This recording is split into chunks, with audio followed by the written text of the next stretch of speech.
I need coffee. It's way too early for this.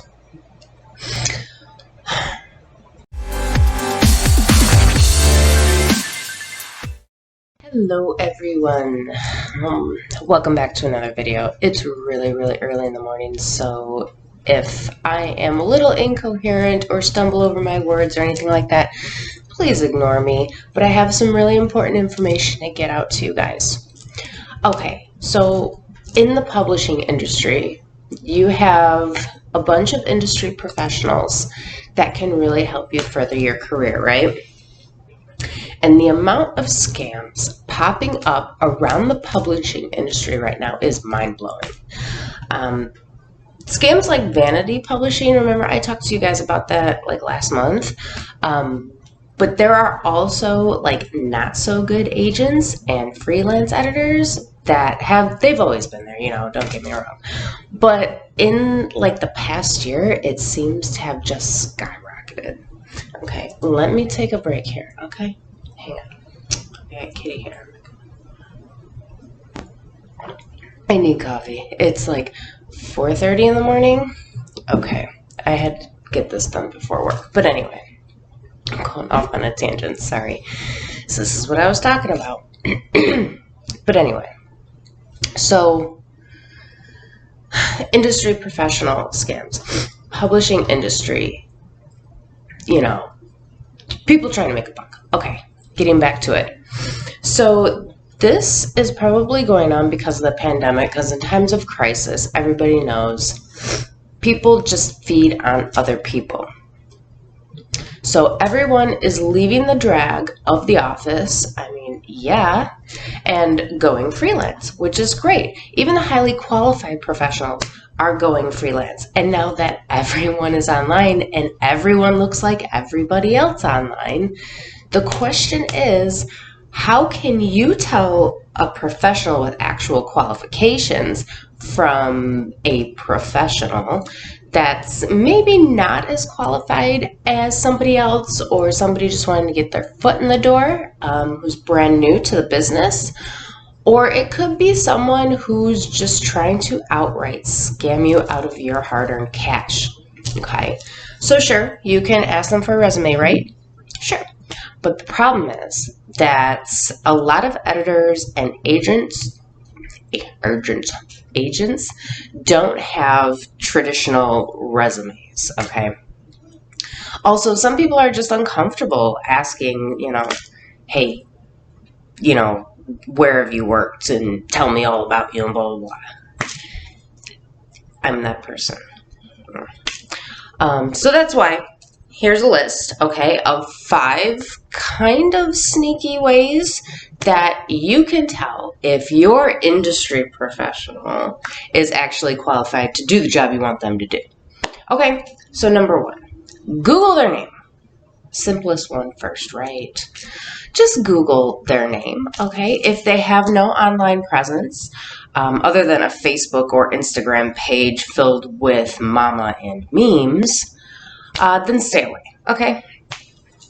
So you'll probably find their website or a job description, something like that, you would think. But if you click on their websites and there's no testimonials or samples front and center, or at all anywhere on the website, be very cautious, okay? They may just be somebody who is trying to get into the business now and are just straight up new, but they could also be smarmy, so just watch out for that.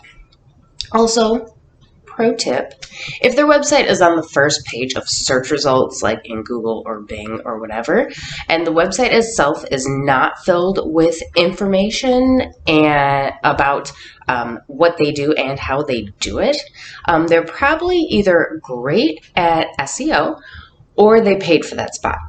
So try looking on the second or even third page of search results, so then you can get a better feel for who's out there. And honestly, some of the greatest professionals or the greatest information for anything you want to know is really on the second or third page of Google search results. So let's move on to number 2. I don't really know if it's a tip, but it's a way. Okay, way number 2, I guess. So that's what we'll call it. Sorry, more coffee. Okay, number 2. Look at what this professional is charging compared with what they say you're going to get in return. So this comes down to the type of professional that you are trying to hire. So let's take, for example, an editor, a freelance editor. If they're charging you a price that's above the industry standard, run. If they are charging you a price, say for a developmental edit, that's within the range of industry standard, ask for a sample. If they return that sample to you and it's not a developmental edit, it's a line edit, run. They obviously don't know the difference in the types of edits. If they're charging you within industry standards, but say that they don't do samples and there's no refunds or something like that, really run. Okay. Just make sure you're comfortable with paying the price versus what you're getting in return. Also, just in case anybody is wondering, industry standard prices are as follows. Okay. Proofreading. $1.50 to $3.50 per page. Copy editing between $2.50 and $5 per page. Line editing between $5 and $15 per page. And the biggest one, developmental editing between $7.50 and $20 per page. So if your professional is within those ranges and they do samples and everything like that, they're probably legit. If not, if any one of those things are off, look at other professionals, okay? Number 3, look for the books that they have worked on. And this goes for agents and editors.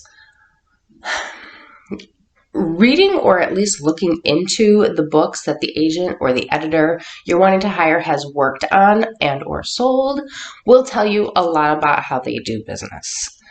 Has your professional worked on any bestsellers or sold any bestsellers? If they weren't bestsellers, what were the sales like? What publisher published the book? Is it written well? Things like this. If the answers to these questions are positive, then go ahead and hire that professional. If the answers to these questions are negative or you can't find these answers at all, then stay away, far, far away from that professional. Let's move on to number 4. Read the terms that you are agreeing to carefully. Be sure to read your contract over several times before agreeing to any terms. If you're looking to hire an agent, be sure to look at the percentage they're getting out of your royalties or advance if they offer that. Some don't offer advances. I'm sorry, that's some publishers, not some agents. Agents don't offer advances. Sorry. Like I said, just ignore everything I just said, okay. Moving on. Industry standard, by the way, is 15% going to an agent. If it's any more than 15%, please be careful. It's not that that agent is not worth it, but do your research on that agent first. If they check out, great. Go ahead and hire them if you're comfortable. If not, please look for another agent. If an agent requires fees up front, do not do it. This is a straight up scam, okay, guys? It's very likely that they're not above board. I'll get into sample edits in a minute. For editors, make sure they'll provide sample edits. I will get into that in a minute. If they won't, it's likely they're also not above board. But please, please, please read your contracts, guys. If you can, have a contractual lawyer go over the terms for you. Number 5, on to sample edits this is specifically for hiring freelance editors. If you're hiring an editor, make sure you ask for a sample edit. Nearly all qualified industry professionals will have no problem providing you a sample edit within 24 to 48 hours of requesting one. Usually it's the first few pages to the first chapter of a manuscript. If they don't offer a sample edits, I forgot where I was going with that. Okay, if they don't offer a sample edit, do not hire them, please. It's only the people just trying to make a buck that won't provide samples. Any work they do, even just a little bit, scammers want to get paid for it, right? They're not giving anything away for free. It's counterintuitive for them, okay? So real professionals take pride in their work, yes? If their work isn't a fit for you, that's okay. Move on to the next editor. And believe it or not, good editors and really good editors will tell you straight if your work isn't a fit for them, and they won't continue to take your money. So always make sure to get a sample edit before you sign a contract or put up money for any service. So now that we've gotten all of this out of the way, I just felt that this was really, really important to get into, because a lot of my friends are starting to fall for these scams, and it's just not fair, you know? Everybody wants to make money, and everybody, you know, but this is just wrong, and I feel like I had to say something about it. So I hope this helped. 5 kind of sneaky ways to tell if your professional is really a professional.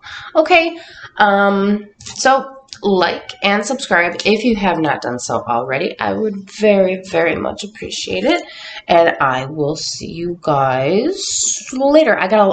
By the way, I've got a lot of fun things planned. I got this thing called Map in Black, okay? And it is a map, a legit map of all kinds of spooky places, so I can, you know, plan spooky road trips for some great inspiration this spring and summer. I'm super excited about that. I will make a separate video on that, though, when I get started on my field trip series. I'm so excited. Also, a quick update on Kindle Vella bonuses, okay? I recently got notice of my bonus for January. The bonuses seem to be based solely on word count, not really on reads or likes or anything like that. And they're decent. I would say it's about maybe 50 cents to $1 a word. That's what it looks like from the way my bonuses are laying out. Again, bonuses will only be given through March of this year, which is 2022, if you're watching this in the future.